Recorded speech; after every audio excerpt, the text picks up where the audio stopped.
Hello, everyone. Picture of happiness, picture of hope. September 2016. Seems a long time ago now, doesn't it? Danny Rose, if you don't know, has decided to do an interview with The Sun. Good choice, not. No.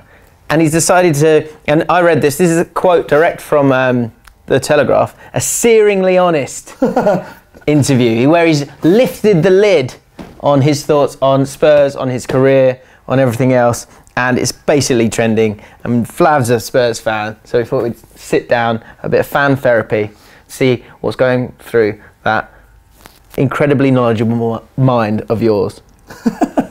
So, basic lines from the interview. Yeah. Which we've got all the quotes here.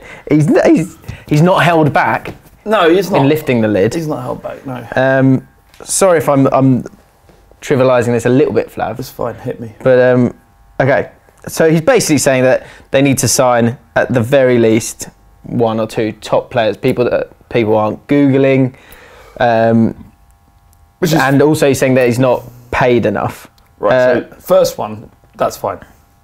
You know, should we go through each one first, or do you want to lay them out? Yeah. Shall I just read it and then we'll react? Go on then. Okay. Under Harry Redknapp, we signed Rafa van der Vaart. It was like, wow, how did we do that? Rose said. I mean, signings like that are what we need. That's just my opinion. Is that fair? I think along the way, actually, this is maybe how we should do it, is that we go, one, is it a fair point? Two, does he need to be saying that? Because I think those are the two probably main things. Go on, then what the other So there you go. She said, I mean, signings like that are what we need. That's just my opinion. Yes, he's right. No, it wasn't necessary to say. Okay. There are 3 weeks to go until the window shuts, and you look at Man City and think, if the window shuts now, they would be happy with the business they have done. Man United more or less are there, although I hear Mourinho may want one or two more players. He loves the transfers as well, doesn't he? He's on there getting his transfer news. It's not missed on me the fact that he says Mourinho and Man United. Why mention them? I think if he had to choose, obviously City have signed Mendy, so he's not going to go there. So Man United seem the most viable option. Should he want to go, but we'll come on to that. Yep. As a Tottenham player, I'd love to see more signings. It would lift me seeing a top player come through the door. I've seen a couple of players previously saying we don't need a top signing or signing, but I am sorry. I am not singing off the same hymn sheet on that one. Fair to say it? Does he need to say it? I don't think it's fair to say, because ultimately it's up to Pochettino and Levy to decide what is right and what is wrong. He doesn't have the experience or knowledge that Pochettino has. If Pochettino is saying that he's happy with his squad and doesn't want to sign, then that's what he's paid to make that decision. It's not up to Rose to say that. He can have his opinion, but his opinion doesn't mean anything at all, apart in the same way that Moussa Dembele's opinion doesn't mean anything, that we don't need anyone. They're just opinions from players. Right.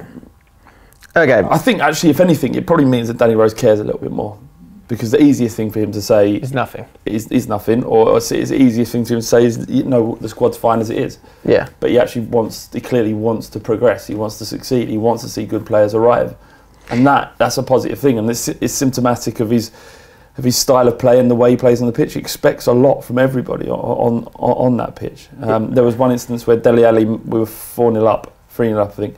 Dele Alli hit a post and missed a sitter, but we were kind of 4-0 up, so it was like an ironic cheer when that happened. But there's images of Danny Rose screaming at Ali, like screaming at him, and you think that, and if he, you know, for me, if he was to say at Spurs, I think he's captain material at Tottenham. I really do. But yeah, you know, he clearly cares a lot about the club, and he cares a lot about his own career as well. Well, that's it. I guess you can spin this a few ways. So I guess it goes on to say, like, it needs to be more well-known players, people that you're not going to Google and to have to find out. He also then says, I will play up north. I don't exactly know when, but I want to get up there. I'm going to make a priority to play up north because he wants to see his mum a bit more. Right. And the other thing is, I'm not sure if I can find it. I'm not sure it's down here. There's nothing wrong with that, saying I want to play. Yeah, I think that's fine. Look, and you see that with like Argentinian players that want to go back and play for Boca Juniors or whatever. I think that's all fine. Yeah. Then the last thing is that he's saying that they're not getting what they're worth. The players are not getting what they're worth. Right. So I have an issue with that, because that may be true. You're not getting paid what Man City pay, but they're not paying what players are worth. They're playing over the odds so that they can get the players they want. Same with Man United, same with Arsenal. This isn't market value. This is an inflated value. They want what other players get. Yeah. But that model isn't sustainable for a club like Tottenham currently. And I think that's an interesting point, is worth. What is worth? Are you what you're worth in terms of what you sign? Or I get the market would say you're worth what someone's willing to pay you, but so he's on 65,000 a week, which when you see things like, okay, I mean, who's it? Defoe's is on over 100. Like you're saying, there's a lot of players out there earning over 100k a week. I'm a massive fan of him as a player. I think it's right up there with the top left backs, certainly in the Premier League, at the very, very least. 27 in his prime. What's weird for me is that, why are you moaning about that when you've signed a contract last year? He signed a contract in September. He's played 10 games, if that, since signing that contract. Maybe a couple more. Last year he played 18 games for Tottenham. You can't sign a contract in September, get injured in January, and then ask for more money come August. It doesn't make it. It's bad advice. Or is it good advice? Ultimately, is his aim to move away and to get away? And if I don't know, I can't work it out. Ultimately, the timing feels quite clear for me. It's odd, but we're not selling. I don't think it's odd. I think it's obvious. There's the reason why he's doing this now, before the season starts, when he knows he's injured to basically the end of August. Yeah. He wants someone to come and get him, I think. Right, so who's going to come and get him? They're going to have to pay, what, £60 million? He's got at least 4 years left on his contract, £60 million. He hasn't played football in what will be 8 months. 8 months without kicking a ball. Someone's going to come in and pay £60 million for him? Well, there's one team that can do that, isn't there? There's a lot of teams that can do that. A foolish team would. I think the more we talk about it, I could see the United thing happening. Because there's no point in talking this way. If he loves Pochettino as much, and he's known as like the teacher's pet at Spurs, so they've got a good relationship, Pochettino will be fuming to read all this, because he wants to do as well as he can, and any negative stories is not helpful. There's so for him to burn his bridges like that, he wants out. It's okay. Can we just go to the pitch? So he also says this. I'm going to make it my priority before I play football up there. My short-term focus is to get back to playing like last year, and if I do that, the long-term will take care of itself, right? I'm not saying I want out. If he wanted out, he would say, he wouldn't even have said that. I'm not saying I want out, but if something came to me, it was concrete. I have no qualms voicing my opinions to anyone at the football club. That's not a player that says I want out of my football club. That's saying I want more money or whatever it might be. Yeah. He wants something. He wants something to change, be that the personnel at Spurs or his situation. He's pissed off Walker's got a load of cash. Yeah. He's pissed off that a lot of people have got a lot of cash, and he's gone, bollocks, I signed 65k thinking that was all right. Well, whose fault is that? It's his agent's, it's his fault. You can't then go to the club. This is a contract. You signed the contract, you should honour it. If your performances suggest that you get an increase in wages, as is the way with football, then you'll get an increase in wages. You've played 15 games since signing your contract. What are you asking for here? Why are you in a position where you should get more money? If it was all right 15, 16 games ago, you've done nothing to increase your value. Well, he's kind of going on a little. I'm at this after being out for 6 months and hitting 27. I'm starting to like assess my life and all those different things. Assess it in September. Don't sign a new contract. Well, assess it to yourself. I just have a think. I don't. Yeah, when I'm thinking, when I'm thinking, is Bull Street really for me? I don't go. Right, Telegraph. Can we just do a quick? No. I just need to. I need to talk to you. I'm not sure who you are, James. James Walcott. Bull Street. Close to 60k. Okay, I'll come back when I've got 60k. Hit that subscribe button. On a wider issue, we had a chat with Tommy, work experience. He's nearby, on the comments, so have a chat with him. He's a Spurs fan. He made a very good point that Danny Rose got his contract before this one. There was uproar that he was even given this. Yeah. So at that time, Spurs fans, because I'm sure a lot of Spurs fans are getting angry about this, Spurs fans will be going, they're happy to go, you're not good enough, get rid. But now he's decent, he's supposed to be loyal back. Yeah. That's nonsense. It's nonsense. Yeah. We don't deserve the form that he give us.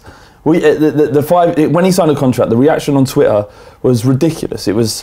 People were like, they were laughing at him. They were saying he's shit. They were saying the club are out. They're insane to give him 5 years. And he said, look, the supporters have been great in the last 3 years, but I remember what was said before. Yeah. And he should never forget that, because Spurs fans were terrible. You know, and you see it all the time. You know, you feel like when you tweet on Twitter and you tweet these people that they don't read it, and you think that they forget because you're cheering them 1 week because you're playing well. If that's me, I'm thinking you don't give a solitary fuck about me. So why am I going to care about you? Why should I stay loyal to Tottenham when my form and when I needed support, and when I needed to be built up by and the fans behind me, they laughed and ridiculed. I think people forget that it's a two-way street. People forget that footballers don't give shits about football clubs typically. Yeah, but I think you can, like with anything, with any relationship over time, you can foster something pretty special. Yeah. Yeah, and and it's the same goes for fans and players. Yeah, like Ian Holloway and QPR. And look at the state that you're in. Great example. And second in the league. It's incredible. You know, it's still in both cup competitions. So it does get better. It does get better, guys. The older I get, the less I care about the players inside the football shop. Really? I see them as employees at a football club typically. I'll see their names, and there's a lot of fun to be had and whatnot, but I don't expect anything from anybody apart from Harry Kane. He must never leave. He must never leave. I love him deeply. Yeah. But typically, this is par for the course. The weirdest thing is he said it 2 days before the start of the season. Someone needs to have a word with him, saying, what is your motive here? If you're willing to upset the apple cart, and to use a cliche, then are you any value to Tottenham at all, other than the price it will get for you? Yeah. Do you have... If you're saying he's an employee and you understand, after the last contract, then he didn't deserve the performances that he gave. Do you have any anger towards Danny Rose? And can Spurs fans have any anger towards him? There'll be tons of people that are calling for him to get out of the club now, probably. I'd imagine. I haven't really been on social media that much. But am I angry? I'm not. I understand. I understand that he's ultimately, a footballer. And he's an employee of the football club, and he's going to behave in the way that best serves his own purpose. I'm a bit miffed. It's odd about him asking for more money when you've just signed a new contract. That's not the way these things work, and I think it's a bit of a shame that he timed his comments the way he does, but he has done. But will this impact our performance against Newcastle? No, absolutely not. Will this have any real bearing on our season? No. So sure, but one thing I would say is that it's these things gather momentum, and it's not helpful at all. It's not helpful. For someone who wants to win trophies, he's saying, "I want to win. I want at least. I don't want to be playing for 15 years and look back and I haven't won a single trophy." Yeah, you understand that. And that's ultimately what you want to be hearing from your players. No, but my point is, I would be angry at that, going, "This ain't helpful." Well, we haven't won anything. He wants to win. No, and that's fine. But for you to go on and win something this year, you need to start the season off well. You need to start the season off well at Wembley and all of those things. So him coming out and saying all this stuff and the reaction that it creates is not helpful. It's helpful if the ultimate goal is that he wants out. It's not helpful if he thinks he's motivated. Or maybe he just thinks, we talk about how stuffy footballers are and how they straight bat everything, and he's just come out, honestly, this is what I think. Yeah. I want to be paid more money. We all do. I want to win trophies. Everyone wants to be successful. And the way that can happen in two ways. Either Spurs buy big, and I get what he's saying. I've had to Google some of the players that we said. I can't claim to have a vast knowledge of football and players that play in Europe and whatnot, but I hadn't really heard of Nacer Chadli before we signed him. Janssen I'd never heard of before we signed him. So it's just wonder what you're laughing at. It's what both worked out well. They both worked out well. Both those players did. Chadli was alright, but anyway, it's just one of those things. What do you? We have to strengthen them. We have to. We can't. We've got 175 million or something like that. Yeah, it's slowly like the Premier League trophy was like there, wasn't it? and now it's kind of just slowly like just going into the distance. We're in the exact same position as we was last year. It's not going into the distance. It is a little bit. Spurs, it was this exact same team conceded the fewest goals and scored the most last year. We didn't win the title because Chelsea were the most effective team in the league. So this is the same team. We've got an absolutely superb first 11 without Danny Rose and Kyle Walker, who didn't play. You know, Danny Rose played half a season. Yeah, true. 18 games he played. What do you expect Pochettino to do about this whole thing, and what would you like to see him do? I think what will happen is Pochettino will talk to Danny Rose and find out what his motives are. If his motives are about him leaving, he'll never play for Spurs again, regardless of whether he's fit. If it was purely about motivation, about the ambition side of things and winning stuff at Tottenham and the money side of it, then he'll be fine. He'll come back in, he'll play next season, have a couple of good games, and all will be forgiven, as is the way with football. His relationship with Levy, because he says in the interview as well, he's like, I want more money, but he says, I'll never tell Levy how to run his football club. He's an amazing chairman. But you kind of have just thrown him under the bus. So yeah, a little bit. It's an interesting thing to talk about. You know, it's not often you hear footballers come out with such explosive exclusives. The biggest question for Danny Rose is why I talk to them, that scumrag of the Sun. Yeah, that's what he needs to really look at himself at, especially coming from the north as well.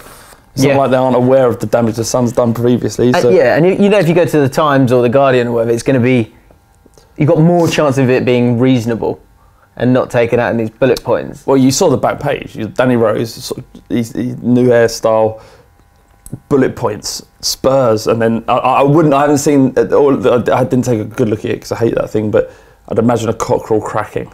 That's the way they illustrate. Well, it's going to be explosive as much as possible. But anyway, right, there you go. Thought we'd just chuck out a quick live there, quick social club. It's an interesting talking point. Let us know what you think about Danny Rose, about this situation, about this interview. Should he have done it, or was he just being honest, which is something we don't see enough with players and the press, I guess, nowadays. If you enjoyed this video, then give it a like for us. If you like Ball Street and you watch it and you don't subscribe yet, then hit the subscribe button. It'll take you 2 seconds and we'd appreciate it. And we'll see you for another video very, very soon.